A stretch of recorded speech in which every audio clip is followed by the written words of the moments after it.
विवाहित महिलाओं के बीच अत्यधिक प्रचलित ज्येष्ठ कृष्ण अमावस्या के दिन आने वाली सावित्री व्रत की कथा निम्न प्रकार से है। भद्र देश के एक राजा थे जिनका नाम अश्वपति था। भद्र देश के राजा अश्वपति के कोई संतान नहीं थी। उन्होंने संतान की प्राप्ति के लिए मंत्रोच्चारण के साथ प्रतिदिन 1,00,000 आहुतियाँ दी। 18 वर्षों तक यह क्रम जारी रहा। इसके बाद सावित्री देवी ने प्रकट होकर वर दिया कि राजन, तुझे एक तेजस्वी कन्या पैदा होगी। सावित्री देवी की कृपा से जन्म लेने के कारण से कन्या का नाम सावित्री रखा गया। कन्या बड़ी होकर बेहद रूपवान हुई। योग्य वर न मिलने की वजह से सावित्री के पिता दुखी थे। उन्होंने कन्या को स्वयं वर तलाशने भेजा। सावित्री तपोवन में भटकने लगी। वहाँ साल्व देश के राजा धूमत्सेन रहते थे। क्योंकि उनका राज्य किसी ने छीन लिया था, उनके पुत्र सत्यवान को देखकर सावित्री ने पति के रूप में उनका वरण किया। ऋषिराज नारद को जब यह बात पता चली तो वह राजा अश्वपति के पास पहुँचे और कहा कि हे राजन, यह क्या कर रहे हैं आप? सत्यवान गुणवान है, धर्मात्मा है और बलवान भी है, पर उसकी आयु बहुत छोटी है। वह अल्पायु है। 1 वर्ष के बाद ही उसकी मृत्यु हो जाएगी। ऋषिराज नारद की बात सुनकर राजा अश्वपति घोर चिंता में डूब गए। सावित्री ने उनसे कारण पूछा तो राजा ने कहा, पुत्री, तुमने जिस राजकुमार को अपने वर के रूप में चुना है वह अल्पायु है।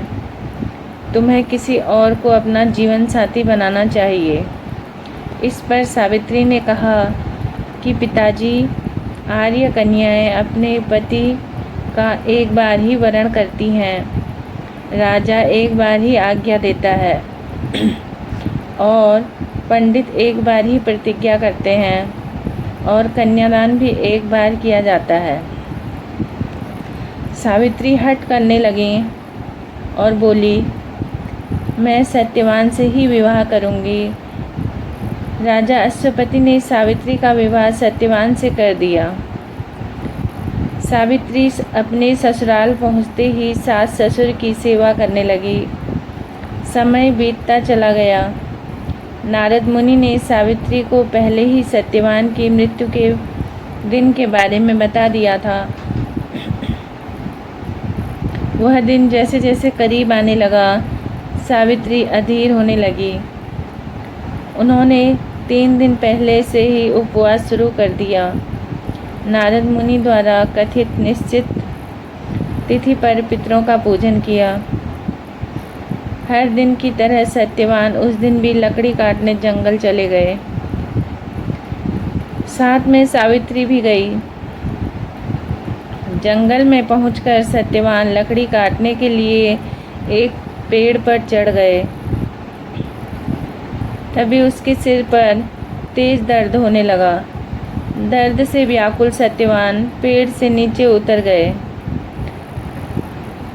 सावित्री अपना भविष्य समझ गई।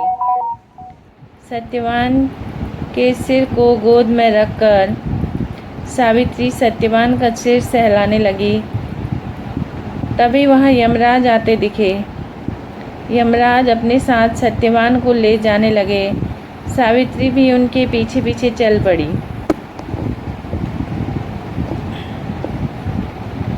यमराज ने सावित्री को समझाने की कोशिश की कि यही विधि का विधान है, लेकिन सावित्री नहीं मानी। सावित्री की निष्ठा और पतिपरायणता को देखकर यमराज ने सावित्री से कहा कि हे देवी, तुम धन्य हो। तुम मुझसे कोई भी वरदान मांगो।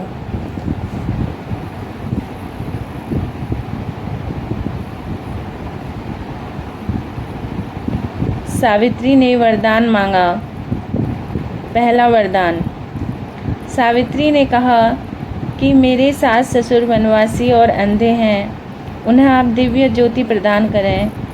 यमराज ने कहा, ऐसा ही होगा, जाओ अब तुम लौट जाओ।